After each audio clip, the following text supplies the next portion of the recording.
জাতির পিতার কন্যা মাননীয় প্রধানমন্ত্রী, আমি Nusrat Jahan Maliha, Hazaribagh girls school and কলেজের অষ্টম শ্রেণীর শিক্ষার্থী। আমার বাবা একজন দিনমজুর। 2 মেয়েকে নিয়ে আমার বাবা মায়ের নিত্য অভাবের সংসার। আমার নিরক্ষর বাবার কাছে আমি রাজকন্যা।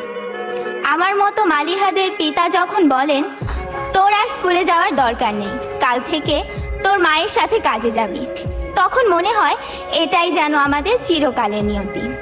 কিন্তু মাননীয় প্রধানমন্ত্রী, সেই দুর্ভাগ্যের নিয়তির শিকার আমাকে হতে হয়নি। আপনার শিক্ষা সহায়তার জাদুর পরশে আমার মতো লাখো মালিহা আজ স্কুল, কলেজ, মাদ্রাসায় পড়ে উচ্চ শিক্ষার স্বপ্ন দেখছে। এটা শুধু আপনার জন্যই, তাই আপনার প্রতি আমাদের সীমাহীন কৃতজ্ঞতা। মাননীয় প্রধানমন্ত্রী, বছরের প্রথম দিনে এক সেট নতুন বই হাতে পাওয়ার কি যে আনন্দ তা আমি বলে বোঝাতে পারবো না।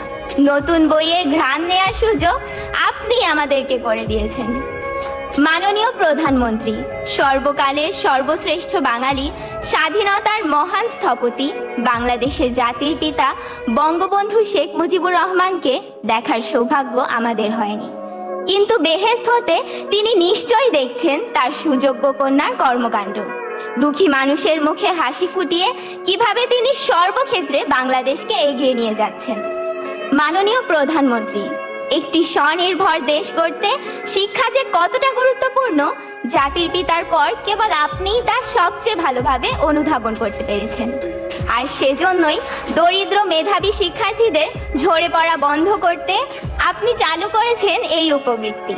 তাই আপনার প্রতি কৃতজ্ঞতা জানাতে আমাদের প্রিয় শিক্ষক আক্তার স্যারের কবিতার কয়েকটি লাইন বলতে চাই। শিক্ষা সবার অধিকার, মানুষ হবার মন্ত্রণা, এই দেশেতে সবচেয়ে ভালো বুঝেছেন শেখ হাসিনা। আপনি না বাড়ালে হাত, হারিয়ে যেতাম কোন অতলে, দুঃখের সাগর পাড়ি দিতে ভেসেই যেতাম বানের জলে। মাননীয় প্রধানমন্ত্রী, আপনি আমাদেরকে বানের জলে ভেসে যেতে দেননি, শক্ত হয়ে দাঁড়ানোর সুযোগ করে দিয়েছেন। মাননীয় প্রধানমন্ত্রী, এত কাছ থেকে আপনাকে দেখার আনন্দ আমি ভাষায় প্রকাশ করতে পারছি না। আপনার গভীর দেশপ্রেম আমাদের ক্ষুদ্র হৃদয়কেও আন্দোলিত করে। আপনাকে দেওয়ার মতো এই ক্ষুদ্র আমাদের কিছু নেই। আমরা 2 হাত তুলে মহান আল্লাহর কাছে আপনার সুস্বাস্থ্য ও দীর্ঘ জীবন কামনা করছি। আপনার স্নেহের ছোঁয়ায়, মায়ের মমতায় আমরা যাতে স্মার্ট বাংলাদেশের স্মার্ট নাগরিকে পরিণত হতে পারি, ভবিষ্যতে দেশের জন্য কিছু করতে পারি, আপনার কাছে সেই দোয়া প্রার্থনা করি। ধন্যবাদ মাননীয় প্রধানমন্ত্রী, ধন্যবাদ উপস্থিত সকলকে। জয় বাংলা, জয় বঙ্গবন্ধু, বাংলাদেশ চিরজীবী হোক। আসসালামু আলাইকুম। ধন্যবাদ সবাইকে।